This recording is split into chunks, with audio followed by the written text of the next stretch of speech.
దేవునికి స్తోత్రం. ప్రియమైన సహోదర సహోదరులకు శుభాభివందనములు. యేసుదేని వాగ్దానము కొరింథీయులకు రాసిన మొదటి పత్రిక 16 అధ్యాయం 13వ వచనం. మెలకుగా ఉండడి, విశ్వాసమందు నిలకడగా ఉండడి, పౌరుషం గలవారై ఉండడి, బలవంతులై ఉండడి, మీరు చే కార్యములన్నీ ప్రేమతో చేయండి. చూడండి, ఇక్కడ ప్రభు తన వాక్యం ద్వారా మెలకుగా ఉండండి అని చెబుతున్నారు అంటే మనం తప్పనిసరిగా ఆ యొక్క మాటను ఎంతో బహు జాగ్రత్తగా గైకొనేవారిగా ఉండాలి. అయితే మీ యొక్క హృదయము ఒకవేళ తిండి వలన, ఐహిక విచారాల వలన మందముగా అయిపోయిందేమో. మిమ్మల్ని గురించి మీరు చాలా జాగ్రత్తగా ఉండాలని ప్రభు తెలియచేస్తూ ఉన్నారు. ఎందుకంటే ఈ భూలోకమంతటి మీదకి దేవుని యొక్క రాకడ అకస్మాత్తుగా రాబోతుంది. మరి జరగబోయే వాటన్నిటినీ తప్పించుకొని ప్రభు ఎదుట నిలబడుటకు శక్తిమంతులుగా ఉండాలి అంటే మనము మెలకుగా ఉండి ప్రార్థించేవారుగా ఉండాలి.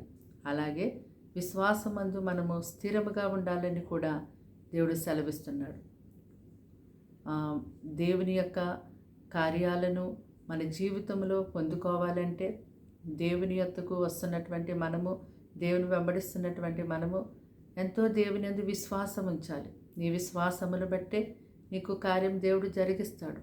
విశ్వాసం లేకుండా ఆయన ఎత్తుకు వచ్చినప్పటికీ మరి దేవుడు నీకు ఎటువంటి కార్యాన్ని నీ జీవితంలో జరిగించలేరు. కాబట్టి విశ్వాసమందు నిలకడగా, కదలని వారిగా, స్థిరులుగా ఉండేవారిగా ఉండాలి. అలాగే పౌరుషం గలవారై ఉండాలని కూడా ప్రభు చెప్తున్నారు.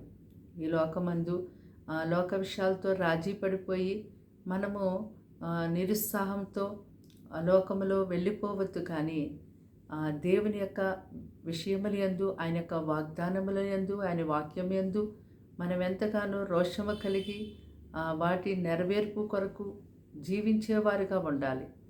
అలాగుననే బలవంతులుగా ఉండమని కూడా ప్రభు సెలవిస్తున్నారు. కష్టములు, నష్టములు, బాధలు, ఇబ్బందులు బట్టి ఎంతో బలహీనపడిపోతూ ఉంటాం. కానీ ఆ సమయమందు దేవునికి మొరపెట్టినప్పుడు దేవుడు ఎంతగానో వాటిని దాటుటకు మనకి బలాన్ని అనుగ్రహిస్తారు. దేవునియందు నిలిచి ఉన్నట్టయితే మనల్ని దేవుడు బలవంతులుగా తీర్చిదిద్దుతారు.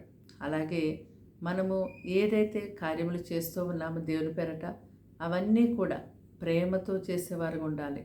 మీ యొక్క కుటుంబంలో మీ యొక్క కుటుంబీకులని, మీ యొక్క సమస్త విషయాల్ని, మీరు అన్ని విషయాల్ని కూడా ఎంతో ప్రేమతో క్రమంగా చేయవారుగా ఉండాలని ప్రభు తెలియచేస్తూ ఉన్నారు. కనుక దేవుని యొక్క వాక్యం ఎంతో గొప్పది.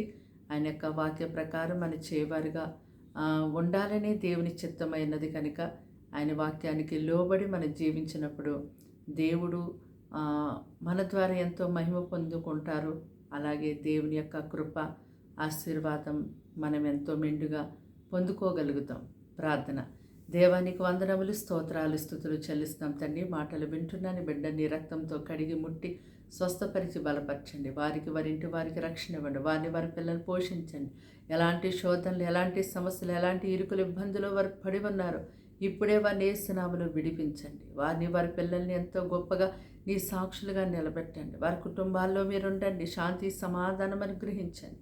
ఈ దినమంతా నాయనా ప్రభా వారికి నాయనా ప్రభా మీరే తోడై ఉండి నీ రెక్కలతో కప్పి కాచి కాపాడమని, దీవించమని, ఆశీర్వదించమని యేసుక్రీస్తు నామములో ప్రార్థన వినంతో సమర్పించి అడిగి వేడుకుంటున్నాం ప్రియ పరలోక తండ్రి. ఆమేన్.